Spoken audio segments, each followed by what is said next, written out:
Welcome to Surya tutorials. तो कैसे हैं आप सब। मेरा नाम कौस्तुभ वर्मा है और आज हम लोग जो है क्लास 9th की केमिस्ट्री के first chapter matter in our surroundings को पढ़ेंगे। तो यहाँ पर मैं जो है आपको इस चैप्टर को बिल्कुल बेसिक लेवल से पढ़ाना स्टार्ट करूँगा और हम लोग जो है इस चैप्टर के हर एक कॉन्सेप्ट को बड़े अच्छे तरीके से समझेंगे। तो चलिए स्टार्ट करते हैं। तो हमारा फर्स्ट टॉपिक क्या है, दैट इज़ मैटर। तो अगर हम लोग मैटर की बात करें तो ऐसा कोई भी ऐसा सब्सटेंस जिसके पास क्या हो, खुद का मास हो और वो क्या कर रहा हो, कुछ स्पेस को ऑक्यूपाई कर रहा हो, उसको हम लोग क्या बोलते हैं, मैटर बोलते हैं। आप सपोज करिए जिस चेयर पे आप बैठे हो वो क्या है, वो मैटर है, क्योंकि वो क्या है, कुछ स्पेस को ऑक्यूपाई कर रही है और उसका कुछ मास है। इसी तरीके से जो पेन है, जिस पेन से मैं आपको एक्सप्लेनेशन कर रहा हूँ, या ये जो कैमरा है, ये सभी चीज़ें क्या हैं, मैटर हैं। तो हम लोग क्या कह सकते हैं, कोई भी ऐसी चीज़ या कोई भी ऐसा सब्सटेंस जिसका खुद का कोई मास हो, खुद का कोई वॉल्यूम हो और वो कुछ स्पेस को ऑक्यूपाई कर रहा हो, वो हमारा क्या कहलाता है, मैटर कहलाता है। अगर एग्जाम्पल के बेसिस पे देखें तो चेयर, वाटर, स्टोन्स एक्सेट्रा। अब यहाँ से हम लोग जो है मैटर को दूसरे तरीके से समझने की कोशिश करते हैं, सराउंडिंग बेसिस पे, अपने आसपास के बेसिस पे।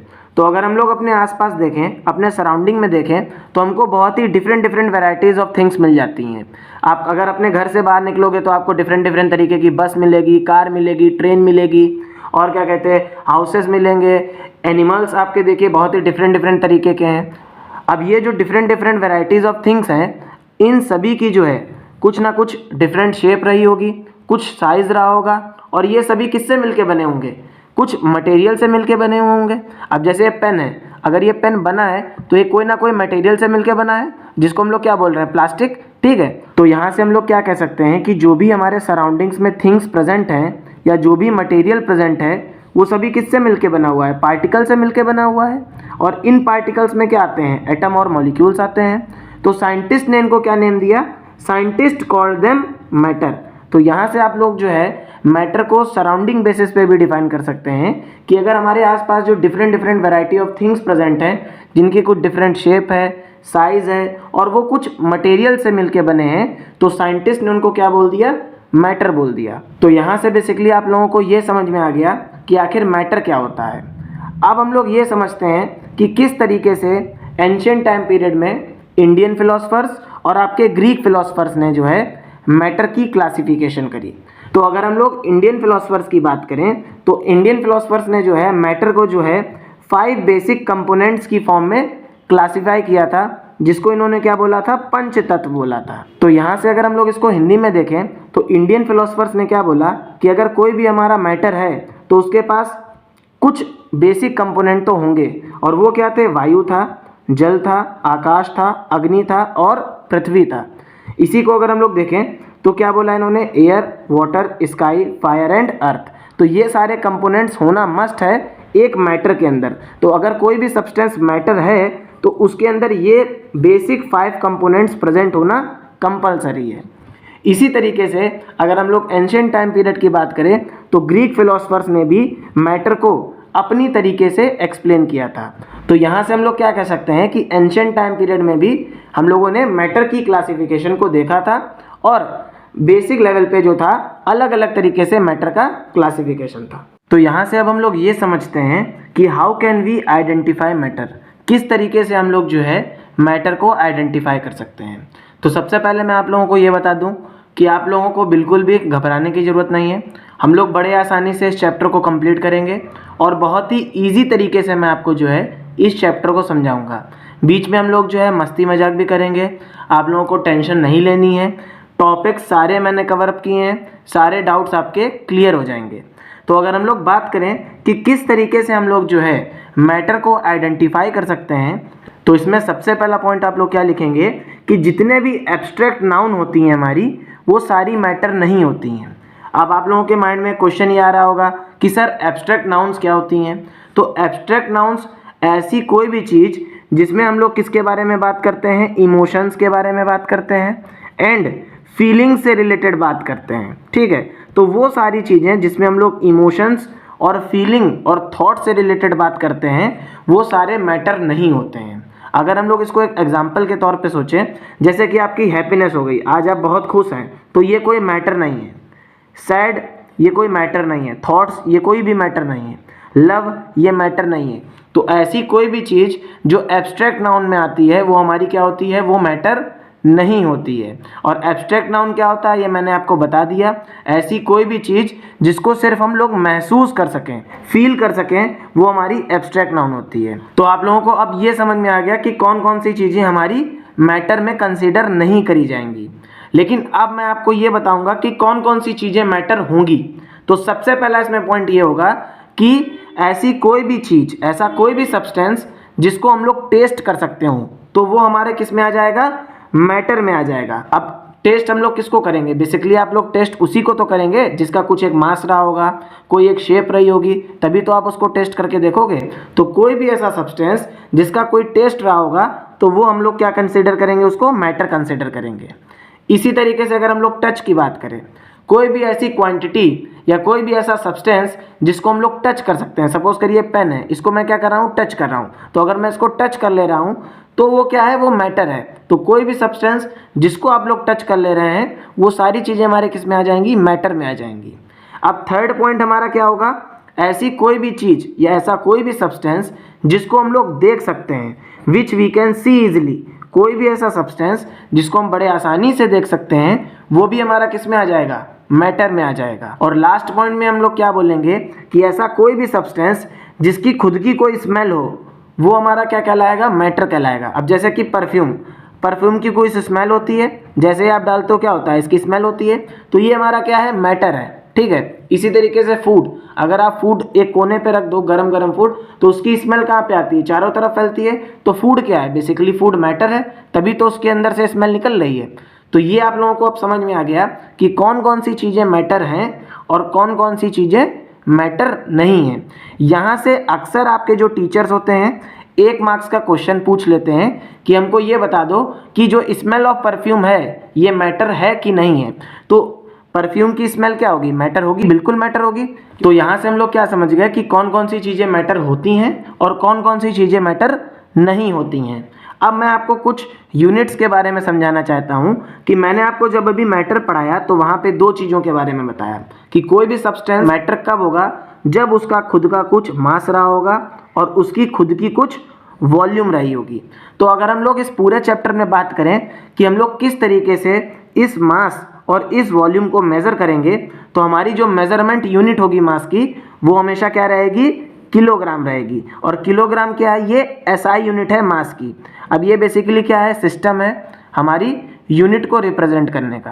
तो आप लोग जब हायर क्लास में पहुंचेंगे तो वहाँ पे आप लोगों को बहुत तरीके की डिफरेंट तरीके की यूनिट्स मिलेंगी, जिसके बेसिस पे आप लोग जो है क्लासीफाई करेंगे। तो यहाँ पे आप लोगों को बस क्या समझना है कि जो किलोग्राम है ये मास की एसआई यूनिट है। इसी तरीके से अगर हम लोग वॉल्यूम की बात करें तो वॉल्यूम की जो कॉमन यूनिट होती है, जो बेसिक यूनिट होती है, वो क्या होती है, लीटर। तो हम लोग हमेशा वॉल्यूम को किस में मेज़र करते हैं, आपकी जो वाटर की बॉटल होती है उसमें क्या होता है 1 लीटर, तो हम लोग उसको मेज़र करते हैं लीटर में। तो लीटर बेसिकली क्या है, कॉमन यूनिट है। लेकिन वहीं पे अगर हम लोग बात करें इसकी एसआई यूनिट को लेकर के, तो जो वॉल्यूम की एसआई यूनिट होती है ये होती है मीटर क्यूब। तो यहाँ से आप लोगों को याद रखना है, ये आपकी एनसीईआरटी की बुक में लास्ट में गिवन है, तभी मैंने आपको यहाँ पे समझा दिया कि किस तरीके से हम लोग जो है मास की और वॉल्यूम की जो है मेज़रमेंट करेंगे। अब नोट करके एक बहुत इंपॉर्टेंट पॉइंट जो है आप इसको हाईलाइट कर लीजिए या कहीं पे नोट कर लीजिए। तो आप लोग याद क्या रखेंगे कि लाइट ये मैटर नहीं है, इसी तरीके से एनर्जी ये भी मैटर नहीं है, शेडो, अब जब लाइट मैटर नहीं है तो शेडो भी मैटर नहीं होगा, और साथ ही साथ साउंड क्या है, साउंड भी एक तरीके की एनर्जी है, तो ये भी क्या है, मैटर नहीं है। अब ये क्यों मैटर नहीं है ये आप लोग जब फर्दर क्लासेस में पढ़ेंगे तो वहाँ आप समझेंगे, लेकिन अभी के लिए आपको क्या समझना है कि लाइट, एनर्जी, शेडो और साउंड ये सारी चीज़ें हमारी क्या है, मैटर नहीं है। अगर आप लोगों को इसको याद रखना है तो आप लोग इसको बेसिकली लेस, इस लेस वर्ड से याद रख सकते हैं, और यहाँ से हर बार 1 मार्क्स का क्वेश्चन आपके क्लासेस में जो टीचर्स होते हैं वो पूछते हैं। तो अब हम लोग जो है अपने नेक्स्ट टॉपिक की तरफ मूव करते हैं। मैटर की अब हम लोग क्लासिफिकेशन जो है मॉडर्न तरीके से देखेंगे कि किस तरीके से जो है साइंटिस्ट ने मैटर को मॉडर्न तरीके से क्लासीफाई किया। तो अगर हम लोग देखें तो साइंटिस्ट ने मैटर को दो तरीके से क्लासिफाई किया, on the basis of physical properties और on the basis of chemical properties. तो अगर हम लोग फिजिकल प्रॉपर्टीज की बात करें तो सबसे पहले आपको ये पता होना चाहिए कि आखिर फिजिकल प्रॉपर्टी क्या होती है। तो यार देखो, फिजिकल प्रॉपर्टीज वो प्रॉपर्टीज होती हैं जिनको हम लोग देख के पहचान जाते हैं। सपोज करिए आपका एक फ्रेंड है और आप हो, अगर आप दुबले हो और आपका फ्रेंड थोड़ा मोटा है तो क्या होगा, हम लोग देख के आइडेंटिफाई कर ले रहे हैं ना। तो ऐसी सारी प्रॉपर्टीज जिनको हम लोग देख के आइडेंटिफाई करते हैं वो हमारी फिजिकल प्रॉपर्टीज में आती हैं। तो फर्स्ट चैप्टर में हम लोग जो है सिर्फ और सिर्फ जो है फिजिकल प्रॉपर्टीज के बारे में बात करेंगे मैटर की। वहीं पे अगर हम लोग बात करें केमिकल प्रॉपर्टीज की, अब ऐसी सारी प्रॉपर्टीज जो इंटरनली हो रही हैं। अब सपोज करिए आपका जो फ्रेंड है और आप हो, आपका माइंड जो है थोड़ा शार्प है या थोड़ा वीक है, उसका माइंड थोड़ा वीक है, तो ये क्या है, ये इंटरनल रिएक्शंस की वजह से हो रहा है। इसको आप लोग देख तो नहीं सकते हो लेकिन इसका इफेक्ट आपको पता चल रहा है। तो ऐसी सारी प्रॉपर्टीज जो इंटरनली हो रही हैं वो हमारी क्या कहलाती हैं, केमिकल प्रॉपर्टीज कहलाती हैं। तो फर्स्ट चैप्टर में आप लोग जो है फिजिकल प्रॉपर्टीज को पढ़ेंगे और सेकेंड चैप्टर में केमिस्ट्री की हम लोग जो है is matter around us pure chemical properties के बारे में बात करेंगे। तो यहाँ से अगर हम लोग देखें तो अब हम लोगों को जो है मैटर के फिजिकल नेचर के बारे में बात करनी है, ठीक है। तो ये मैं पहले ही आपको पढ़ा चुका हूँ कि हमारा जो मैटर है ये किससे मिलके बना है, मटेरियल या फिर पार्टिकल से मिलके बना है। और ये पार्टिकल्स हमारे क्या हैं, या तो ये एटम्स हैं और या ये मॉलिक्यूल्स हैं। तो हम लोगों को एटम्स और मॉलिक्यूल्स के बारे में बात नहीं करनी है, हम लोगों को सिर्फ पार्टिकल्स के बारे में बात करनी है। और पार्टिकल्स में भी पार्टिकल्स की प्रॉपर्टीज़ को डिस्कस करना है। एटम्स और मॉलिक्यूल्स को हम लोग जो है जब आप केमिस्ट्री का थर्ड और फोर्थ चैप्टर पढ़ेंगे तो वहाँ पे हम लोग इसको अच्छे तरीके से समझेंगे। तो अब हम लोग जो है पार्टिकल्स की प्रॉपर्टीज़ को देख लेते हैं। तो सबसे पहली प्रॉपर्टी क्या है, particles of matter are very very small in nature. तो जो भी हमारे पार्टिकल्स हैं, जो भी हमारे मैटर के पार्टिकल्स हैं, ये बहुत ज़्यादा छोटे होते हैं, very very small in nature. मतलब आप समझ लीजिए कि इतने ज़्यादा छोटे होते हैं कि हम लोग इनको जो है अपनी आँख से देख भी नहीं सकते हैं। इसके लिए हम लोगों को माइक्रोस्कोप या इलेक्ट्रॉन बीम माइक्रोस्कोप का यूज़ करना पड़ता है, ठीक है। तो अब हम लोग जो है इस प्रॉपर्टी को एक एग्जाम्पल के थ्रू समझते हैं कि आखिर कैसे हम लोगों ने कह दिया कि जो भी हमारे पार्टिकल्स होते हैं मैटर के, ये बहुत ही ज़्यादा स्मॉल नेचर को शो करते हैं। तो यहाँ से अगर हम लोग देखें तो अगर हम लोग 10 ml जो है पोटेशियम परमैंगनेट सोल्यूशन को ले रहे हैं, जो कि कैसी होती है, पिंक कलर का होता है। अब ये जो सब्सटेंस होता है ये कैसा होता है, ये पिंक कलर का होता है। और हम लोगों ने क्या ले लिया, इसकी एक्वस सोल्यूशन ले ली। तो हम लोगों के पास 10 ml पोटेशियम परमैंगनेट है और 90 ml हमारे पास क्या है, फर्स्ट बीकर में वाटर है। और हम लोगों ने क्या किया, इसको इस बीकर के अंदर डिसॉल्व कर दिया। अब यहाँ पे पोटेशियम परमैंगनेट क्योंकि हमारा पिंक कलर का होता है, तो इसने क्या किया, इसने हमारे जो सोल्यूशन थी, जो हमारे बीकर में वाटर था और जो सोल्यूशन थी, उसको पूरा क्या कर दिया, डार्क पिंक कलर का कर दिया। अब हमने क्या किया, ये चेक करने के लिए कि हमारे जो पार्टिकल्स होते हैं मैटर के, ये बहुत ज़्यादा स्मॉल नेचर को शो करते हैं, इस बीकर से हम लोगों ने 10 ml सोल्यूशन ले ली। अब इस 10 ml सोल्यूशन को हम लोगों ने अगेन 90 ml वाटर में पुट किया। तो यहाँ पे हम लोगों ने देखा कि हम लोगों को थोड़ा हल्का सा लाइट पिंक कलर मिला। अब अगेन हम लोगों ने क्या किया कि इस बीकर से 10 ml सोल्यूशन निकाल ली और एक नेक्स्ट बीकर में 90 ml वाटर में फिर हम लोगों ने इसको डिसॉल्व किया और यहाँ पर हम लोगों ने देखा कि हम लोगों को फिर से पिंक कलर मिल गया। तो यहाँ से हम लोग क्या कह रहे हैं कि सिर्फ और सिर्फ 10 ml सोल्यूशन में पोटेशियम परमैंगनेट की 10 ml सोल्यूशन से करीबन हम लोग जो है 10 लीटर वाटर के पार्टिकल्स को क्या हम लोगों ने कर दिया, पिंक करके दिखा दिया। तो यहाँ से अब हम लोग क्या कह सकते हैं कि जो भी हमारा पार्टिकल है ये बहुत ही स्मॉल नेचर को शो करता है। अब ये इतना ज़्यादा स्मॉल नेचर को शो करता है कि इसने 10 ml पोटेशियम परमैंगनेट ने करीबन 10 लीटर ऑफ वाटर में क्या कर दिया, पिंक कलर को दिखा दिया। तो इससे हम लोग क्या कह सकते हैं, क्योंकि कहीं ना कहीं पार्टिकल क्या थे, छोटे छोटे थे, इधर उधर फैले, जिस वजह से क्या हो गया, ये बीकर जो था हमारा पिंक कलर का हो गया। तो यहाँ से हम लोग क्या कह सकते हैं कि जो भी हमारा पार्टिकल होता है ये बहुत ज़्यादा स्मॉल नेचर को शो करता है। तो अब हम लोग जो है नेक्स्ट प्रॉपर्टी को देख लेते हैं। तो particles of matter have space between them. अब जितने भी हमारे मैटर के जो पार्टिकल्स होते हैं उनके बीच में क्या होता है, स्पेस प्रेजेंट होता है, ठीक है। तो अगर हम लोग इसको एक एग्जाम्पल के बेसिस पे समझें तो हम लोगों को बहुत अच्छे तरीके से समझ में आएगा। तो देखो यार, अब इस समय गर्मी का टाइम आ गया है, तो आप लोग क्या करते हो, बेसिकली पानी में शक्कर डिजोल्व करके थोड़ा नींबू डाल के क्या करते हो, पीते हो। ठीक है, तो आपने कभी ये सोचा है कि वाटर भी ये क्या है, हमारा पार्टिकल से मिलके बना है। ठीक है, और इसमें जब हम लोग जो है शुगर को डिजोल्व कर रहे हैं तो वाटर क्या कर रहा है, इसको अपने साथ कंप्लीटली मिक्स कर ले रहा है। तो कहीं ना कहीं आप लोग दिमाग लगाइए कि कहीं ना कहीं इस वाटर के पार्टिकल्स के बीच में थोड़ा बहुत स्पेस होगा, और इसी स्पेस में जाकर क्या हो गया होगा, ये जो शुगर के पार्टिकल्स हैं ये मिक्स हो गए होंगे। तभी तो हम लोग कह रहे हैं कि जैसे ही हम लोगों ने इस बीकर में वाटर लिया और शुगर के पार्टिकल डाले और इनको डिसॉल्व किया तो ये कंप्लीटली मिक्स हो गए। तो मिक्स कब होंगे, जब कुछ ना कुछ स्पेस होगा। तो हम लोग क्या कह सकते हैं कि जो भी हमारे पार्टिकल्स होते हैं मैटर के, उनके बीच में क्या होता है, स्पेस होता है। तो अब हम लोग जो है थर्ड प्रॉपर्टी को देख लेते हैं। तो particles of matter are constantly moving everywhere.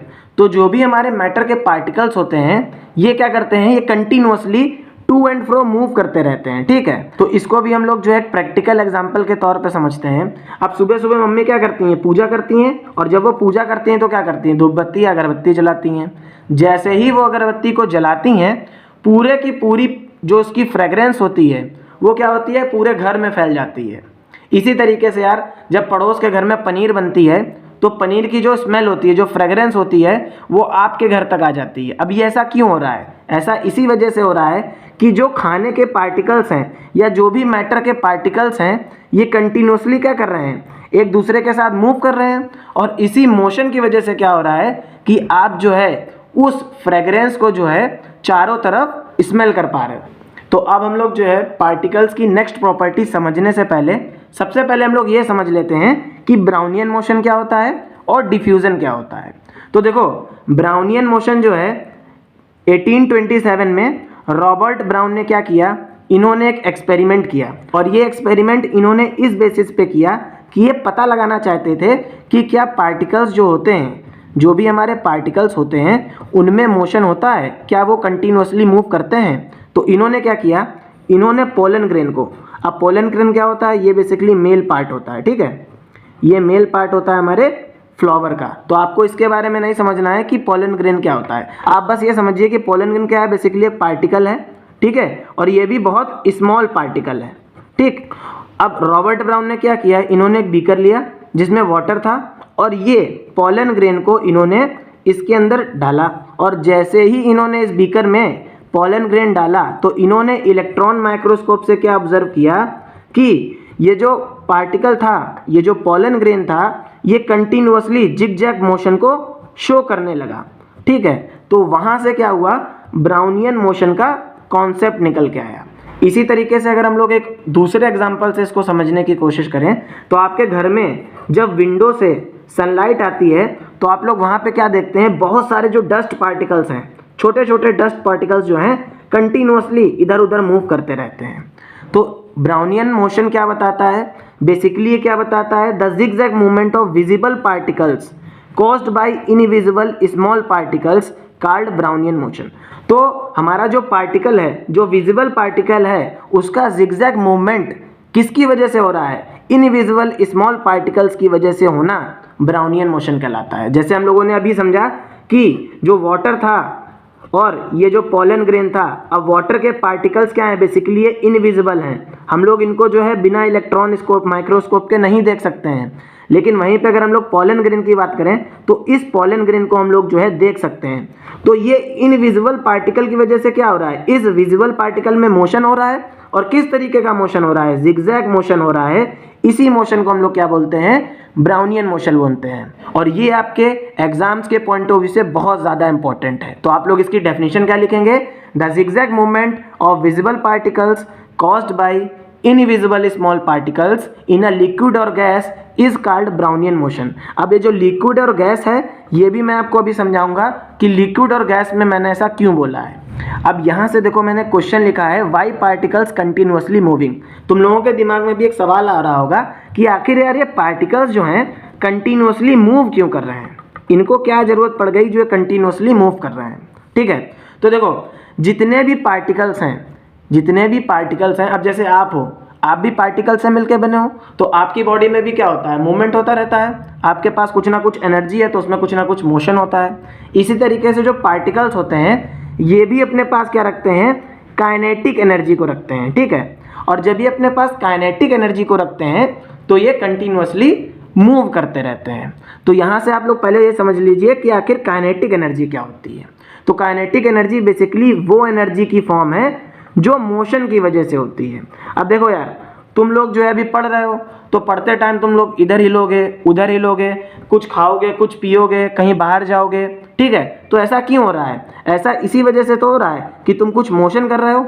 तो जिस तरीके से पार्टिकल्स में काइनेटिक एनर्जी है उस तरीके से तुम्हारे पास भी काइनेटिक एनर्जी है, ठीक है। तो तुम में और पार्टिकल में कोई अंतर नहीं है। अब यहाँ पे नोट करके एक बहुत इंपॉर्टेंट पॉइंट आप लिख लीजिए कि जो पार्टिकल्स होते हैं इनकी जो काइनेटिक एनर्जी होती है ये डायरेक्टली किसके प्रोपोर्शनल होती है? टेम्परेचर के प्रोपोर्शनल होती है। तो जितना ज़्यादा हम लोग जो है टेम्परेचर को इंक्रीज करेंगे उतना ही ज़्यादा जो है उस पार्टिकल की काइनेटिक एनर्जी बढ़ेगी। आप सपोज करिए कि अगर हम लोग जो है कोई भी एक स्टूडेंट ले लें और उस स्टूडेंट को जो है बहुत ज़्यादा टेम्परेचर पे रख दें, तो जब ज़्यादा टेम्परेचर पे रख देंगे यार तो ज़्यादा बॉडी में मूवमेंट होगा। भाई क्या करेगा? गर्मी लग रही है यार, बहुत ज़्यादा दिमाग ख़राब हो रहा है, हमको गेट खोलो हमको जाना है, ठीक है। तो उसकी बॉडी में क्या होगा? मूवमेंट ज़्यादा होगा। तो इसी तरीके से क्या होते हैं? पार्टिकल्स भी होते हैं। अगर हम लोग जो है टेम्परेचर को इंक्रीज करते हैं तो इनकी जो काइनेटिक एनर्जी होती है वो भी इंक्रीज हो जाती है। तो यहाँ से हम लोगों ने क्या समझ लिया कि जो हमारे पार्टिकल्स हैं वो कंटिन्यूअसली क्यों मूव करते रहते हैं, और ये भी देख लिया कि ब्राउनियन मोशन क्या होता है। अब हम लोग समझेंगे कि आखिर डिफ्यूजन क्या होता है। तो the mixing of a substance with another substance due to the motion of its particle is called diffusion. अब डिफ्यूजन क्या है? ये बेसिकली एक ऐसी प्रोसेस है जिसमें क्या हो रहा है, एक पार्टिकल जो है दूसरे पार्टिकल के साथ क्या कर रहा है? मिक्स हो जा रहा है। और किस वजह से मिक्स हो रहा है? क्योंकि उनके पार्टिकल्स में क्या हो रहा है? मोशन हो रहा है। तो यहाँ से अब हम लोग जो है इसको समझते हैं एक एग्जाम्पल के बेसिस पे। आप सपोज करिए मम्मी ने घर में गरम गरम खाना बनाया है, ठीक है। और जब मम्मी ने घर में गरम गरम खाना बनाया और उसको एक कोने पे रख दिया, लेकिन आप किसी दूसरे कमरे में भी बैठे होगे तो क्या होगा कि जो फूड की फ्रेग्रेंस है, जो फ्रूट की स्मेल है, वो आपके पास पहुंच जाएगी। अब ऐसा क्यों होगा कि जो एयर है, एयर में क्या होगा, जो फूड के पार्टिकल्स की स्मेल होगी वो क्या कर जाएगी? मिक्स कर जाएगी। और जब ये मिक्स कर जाएगी तो ये कहाँ पहुँचेगी? आपके पास पहुँचेगी। तो एयर में जब फूड के पार्टिकल्स की जो स्मेल है वो मिक्स करेगी, इसी प्रोसेस को हम लोग क्या बोलेंगे? डिफ्यूज़न बोलेंगे। इसी तरीके से अगर आप लोग देखिए, अगर हम लोग जो है अगरबत्ती को जला दें, तो अगरबत्ती को हम लोग कमरे में किसी भी कमरे में जलाएंगे तो क्या होगा? वो एयर के पार्टिकल्स के साथ क्या कर जाएगी? मिक्स कर जाएगी। और जब वो मिक्स कर जाएगी तो पूरे कमरे में हम लोगों को किसकी फ्रेग्रेंस आएगी? सिर्फ और सिर्फ उस अगरबत्ती की आएगी। इसी तरीके से हम लोग अगर इसका नेक्स्ट एग्जांपल देखें तो आप लोग एक जार में कॉमन एयर ले लीजिए और एक जार में आप लोग जो है ब्रोमीन गैस ले लीजिए। अब ये जो ब्रोमीन गैस होती है ये बेसिकली ब्राउन कलर की होती है, ठीक है।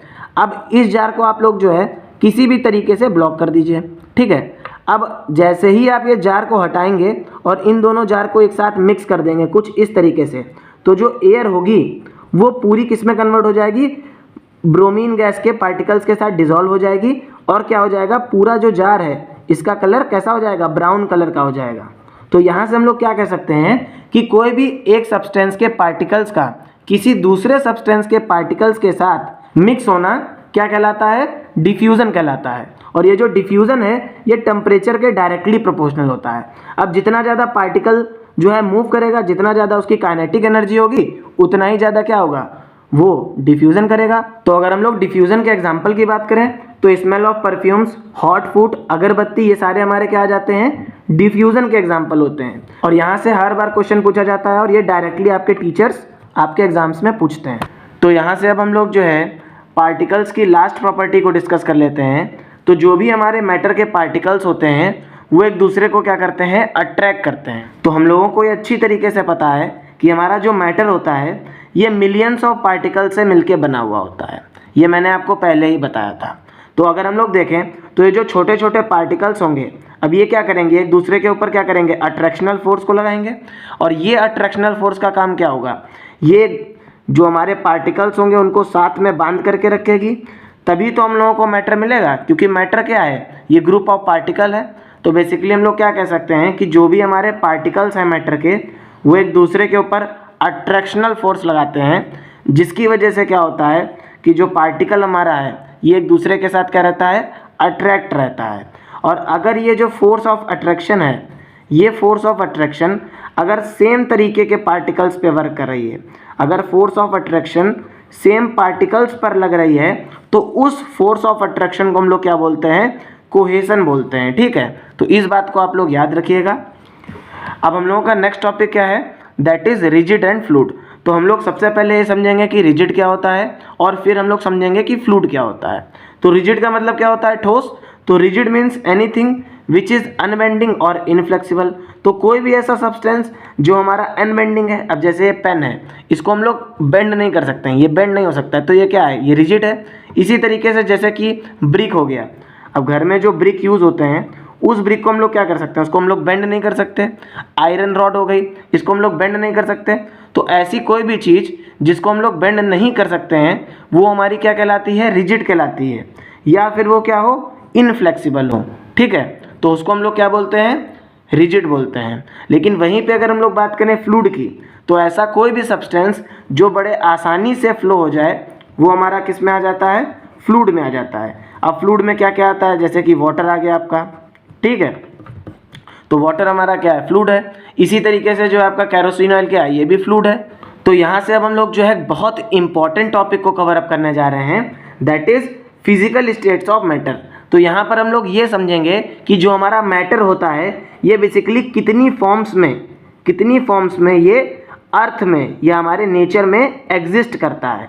तो अगर हम लोग देखें तो जो भी हमारा मैटर है ये बेसिकली 5 तरीके से हमारे नेचर में या अर्थ में एग्जिस्ट करता है। तो सबसे पहला क्या होता है? सॉलिड होता है, then liquid, then gases, then plasma, and जो हमारा फिफ्थ होता है ये होता है बोस आइंस्टीन कंडेंसेट। इसको हम लोग क्या बोलते हैं? BEC बोलते हैं।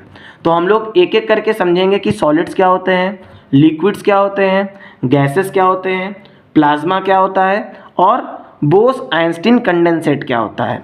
यहाँ से जो है एक क्वेश्चन हमेशा जो है आपके एग्ज़ाम में पूछा जाता है और ये बहुत ही सरल तरीके से, बहुत ही आसानी से हम लोग समझ लेंगे कि सॉलिड, लिक्विड और गैस क्या होते हैं।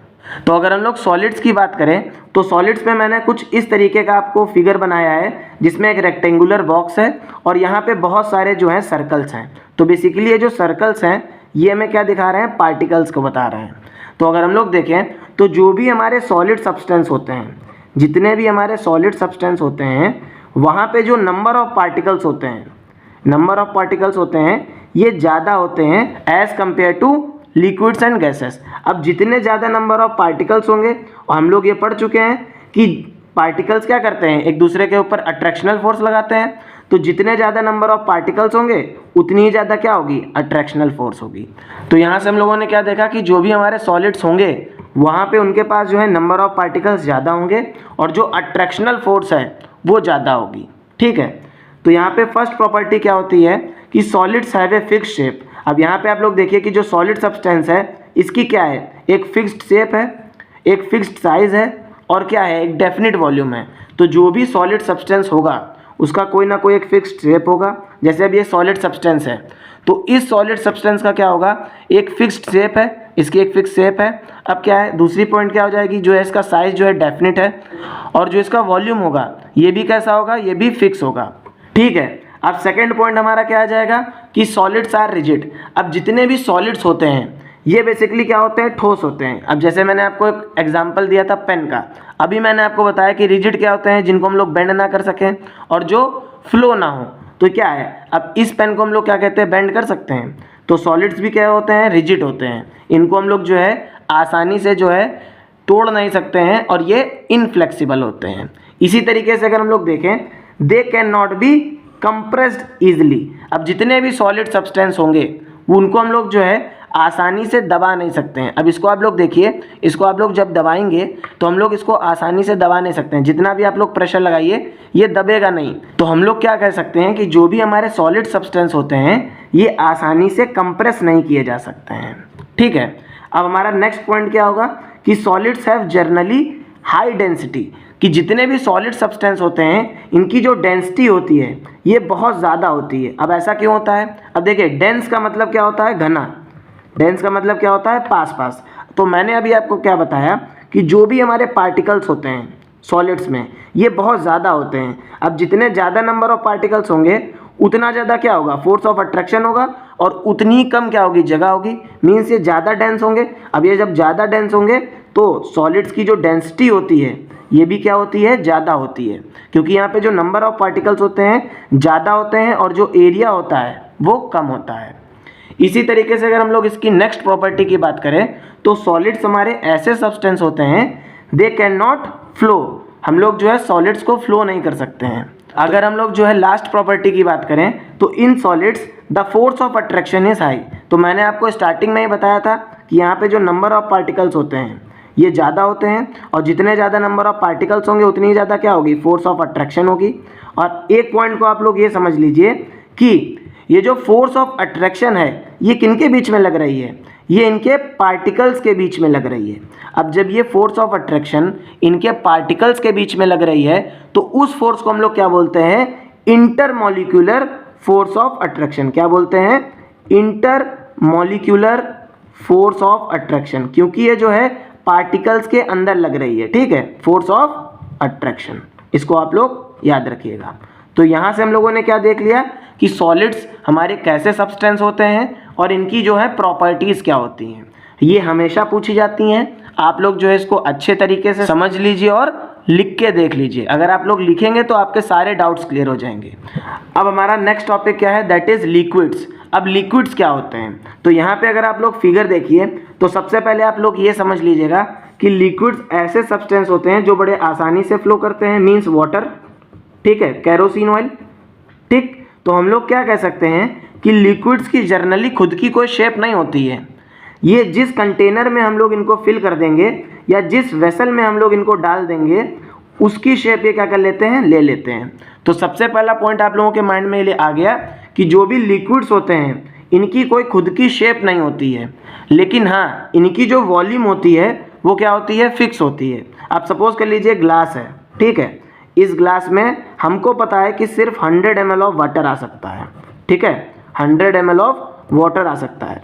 तो जब हमने वाटर इसमें डाला तो वाटर ने क्या किया, इस वेसल की शेप को ले लिया, लेकिन यहाँ पे जो अमाउंट है, जो वॉल्यूम है, वो तो फिक्स ही रहा ना, कि हमें ये पहले से ही पता है कि यहाँ पे 100 ml आएगा। तो जो वाटर हम इसमें डालेंगे उसका भी अमाउंट कितना होगा, 100 ml होगा। तो जो भी हमारे लिक्विड्स होते हैं उनकी शेप फिक्स नहीं होती है। वो शेप किसकी ले लेते हैं, जो कंटेनर में या जो वेसल में उनको फिल किया जाता है उसकी शेप ले लेते हैं, लेकिन जो उनकी वॉल्यूम होती है ये हमारी फिक्स होती है। अब अगर हम लोग इसको यहाँ से फिगर के बेसिस पे समझें तो यहाँ पे आपको जो नंबर ऑफ पार्टिकल्स हैं वो जो है सॉलिड से कम दिख रहे हैं। तो हाँ, जो भी हमारे लिक्विड्स होते हैं इनमें जो नंबर ऑफ पार्टिकल्स होते हैं वो सॉलिड्स के कंपैरिजन में कम होते हैं। मीन्स यहाँ पे जो फोर्स ऑफ अट्रैक्शन होगी, जो पार्टिकल्स के बीच में फोर्स ऑफ अट्रैक्शन होगी वो भी क्या होगी, लेस होगी एज कंपेयर टू सॉलिड्स। तो इन सारी प्रॉपर्टीज़ को आप लोग याद रखिएगा। अब हम लोग जो है लिक्विड्स की नेक्स्ट प्रॉपर्टी को देख लेते हैं। तो liquids can be compressed easily. अब ये जो लिक्विड्स होते हैं इनको हम लोग बड़े आसानी से कंप्रेस कर सकते हैं। अब क्यों कंप्रेस कर सकते हैं, क्योंकि यहाँ पे जो नंबर ऑफ पार्टिकल्स होते हैं वो दूर दूर होते हैं, ठीक है। तो हम लोग इनको क्या करेंगे, जब कंप्रेस करेंगे तो ये जो नंबर ऑफ पार्टिकल्स हैं पास आ जाएंगे, ठीक है। और यहाँ पे अगर हम लोग सेकेंड पॉइंट को देखें तो जो भी हमारे लिक्विड्स होते हैं इनकी जो डेंसिटी होती है ये मॉडरेट होती है as compared to solids. Means यहाँ पे जो नंबर ऑफ पार्टिकल्स होते हैं लेस होते हैं। अब जब पार्टिकल दूर दूर होंगे तो इसकी जो डेंसिटी होगी वो भी क्या होगी, कम होगी as compared to solids. Next point में हम लोग क्या लिख सकते हैं कि लिक्विड्स जनरली फ्लो इजली। अब लिक्विड्स हमारे ऐसे सब्सटेंस होते हैं जो बड़े आसानी से फ्लो कर सकते हैं। अब अगर हम लोग लास्ट प्रॉपर्टी की बात करें तो लास्ट प्रॉपर्टी क्या हो जाएगी कि the force of attraction in liquids is moderate in nature. तो जो भी फोर्स ऑफ अट्रैक्शन होती है हमारे लिक्विड्स में, क्योंकि यहाँ पे जो पार्टिकल्स होते हैं दूर दूर होते हैं, ये कैसी होती है, मॉडरेट होती है। मीन्स सॉलिड में सबसे ज़्यादा फोर्स ऑफ अट्रैक्शन होती है, फिर हमारे लिक्विड्स में फोर्स ऑफ अट्रैक्शन होती है, ठीक है। इसी तरीके से अगर हम लोग सॉलिड्स की डेंसिटी के बारे में बात करें तो सॉलिड की डेंसिटी क्या होती है, सबसे ज़्यादा होती है, और फिर हमारे लिक्विड्स आते हैं, ठीक है। इसको आप लोग याद रखिएगा। अब थर्ड स्टेट हमारे मैटर की क्या होती है, दैट इज गैसेस। तो अगर हम लोग गैसेस की बात करें तो आप सभी को अच्छी तरीके से पता है कि गैसेस की खुद की कोई शेप नहीं होती है, खुद का कोई साइज नहीं होता है, और ना ही इनकी कोई एक फिक्स वॉल्यूम होती है। इसको आप लोग याद रखिएगा। अब सपोज कर लीजिए हमारे पास एक पेन है, अब इस पेन में जितना भी स्पेस बचा है वहाँ पे क्या प्रेजेंट है, एयर प्रेजेंट होगी। तो एयर की ना तो कोई फिक्स शेप होती है, ना ही कोई साइज होता है, और ना ही इसका कोई फिक्स वॉल्यूम होता है। अब हम लोग जो है ज़रा इसको देखते हैं। तो यहाँ पे अगर हम लोग देखें कि जो नंबर ऑफ पार्टिकल्स हम लोग देख रहे हैं ये बहुत ज़्यादा दूर हैं, बहुत ही ज़्यादा दूर हैं, ठीक है। इसमें नंबर ऑफ पार्टिकल्स कितने कम हैं और कितने दूर दूर हैं। तो हम लोग क्या कह सकते हैं कि जो भी हमारी गैसेस होती हैं इनमें जो नंबर ऑफ पार्टिकल्स होते हैं ये बहुत कम होते हैं, ठीक है, as compared to solids and liquids. अब यहाँ से आपके बहुत सारे पॉइंट्स क्लियर हो गए होंगे कि गैस क्या होती है। अब अगर हम लोग नेक्स्ट प्रॉपर्टी की बात करें तो गैसेस कैन ईजिली फ्लो, कि जो भी हमारे एटमॉस्फेयर में गैस प्रेजेंट है वो क्या है, बड़े आसानी से फ्लो कर सकती हैं। अब अगर हम लोग नेक्स्ट प्रॉपर्टी की बात करें तो जितनी भी हमारी गैसेस होती हैं all the gases have very low density. अब जो भी हमारी गैस होगी उसकी डेंसिटी बहुत कम क्यों होगी, क्योंकि यहाँ पे जो नंबर ऑफ पार्टिकल्स हैं वो बहुत ज़्यादा दूर हैं। अब जब बहुत ज़्यादा दूर होंगे नंबर ऑफ पार्टिकल्स तो इसकी जो डेंसिटी होगी वो क्या होगी, कम हो जाएगी। क्योंकि मैंने आपको बताया कि डेंसिटी का मतलब क्या होता है कि जो हमारे नंबर ऑफ पार्टिकल्स हैं वो कितने डेंस हैं, मीन्स कितने पास पास हैं पर यूनिट एरिया। अब अगर हम लोग गैसेस की नेक्स्ट प्रॉपर्टी को देखें तो gases can be easily compressed. अब गैसेस को हम लोग बड़े आसानी से कंप्रेस कर सकते हैं। आप लोगों ने पढ़ा होगा लिक्विफाइड पेट्रोलियम गैस। अब लिक्विफाइड पेट्रोलियम गैस का मतलब क्या होता है कि हम लोगों ने बेसिकली गैस को क्या किया, कंप्रेस किया, इसको दबाया और कंप्रेस करके हम लोगों ने जो है इसकी स्टेट को चेंज कर दिया, मीन्स हम लोगों ने गैस को लिक्विड में कन्वर्ट कर दिया। तो यहाँ से हम लोगों को क्या मिल गया, लिक्विफाइड पेट्रोलियम गैस मिल गई। अब लास्ट प्रॉपर्टी हमारे गैसेस की क्या हो जाएगी कि gases have very low force of attraction between their particles. तो जो भी हमारे गैसेस होते हैं इनके बीच में क्या होता है, जो फोर्स ऑफ अट्रैक्शन होती है, या हम लोग ये कह सकते हैं कि जो इंटरमॉलिक्यूलर फोर्स होती है ये बहुत कम होती है। अब ये जब बहुत कम होती है तो बेसिकली क्या होगा, जब ये फोर्स ऑफ अट्रैक्शन कम होगी तो इनके जो पार्टिकल्स होंगे बहुत दूर दूर होंगे, ठीक है। तो यहाँ से हम लोग क्या समझ गए कि सॉलिड्स क्या होते हैं, सॉलिड्स की प्रॉपर्टी क्या होती है, लिक्विड्स क्या होते हैं, लिक्विड्स की प्रॉपर्टी क्या होती है, गैसेस क्या होते हैं और गैसेस की प्रॉपर्टीज़ क्या होती हैं। अब हम लोग बात करने जा रहे हैं प्लाज्मा की और बोस-आइंस्टीन कंडेंसेट की।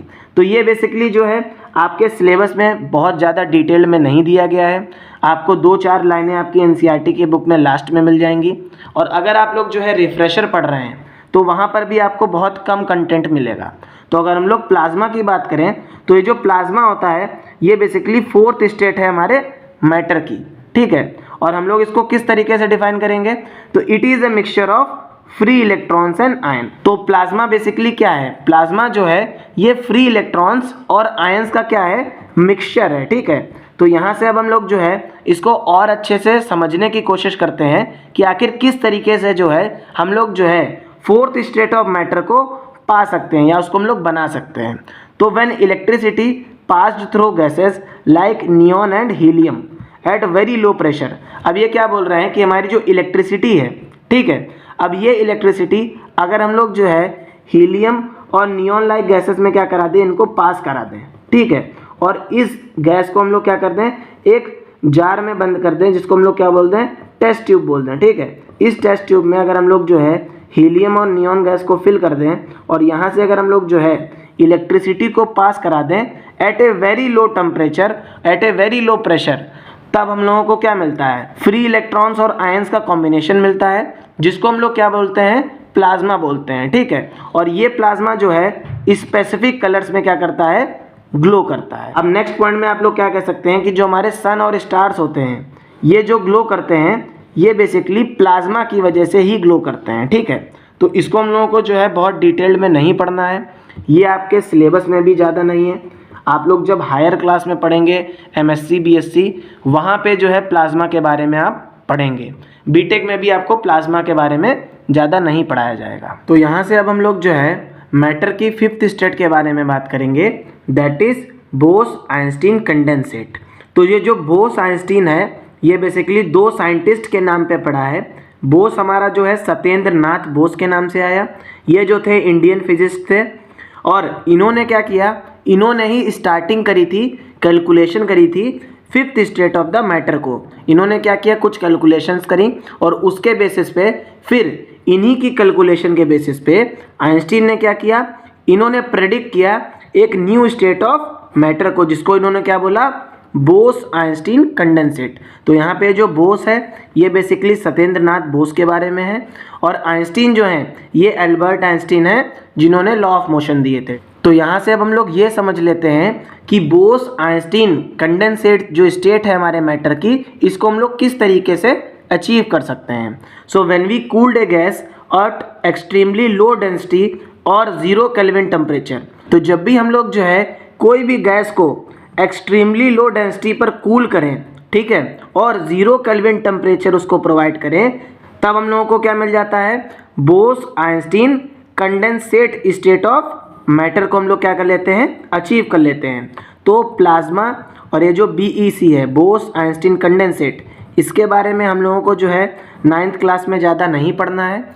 तो आज के इस वीडियो में हम लोगों ने क्या समझा कि मैटर क्या होता है, मैटर को हम लोग कितने तरीके से क्लासीफाई कर सकते हैं, पार्टिकल्स की प्रॉपर्टीज़ क्या होती हैं, ब्राउनियन मोशन क्या होता है, डिफ्यूज़न क्या होता है, और हम लोगों ने स्टेट्स ऑफ मैटर के बारे में पढ़ा।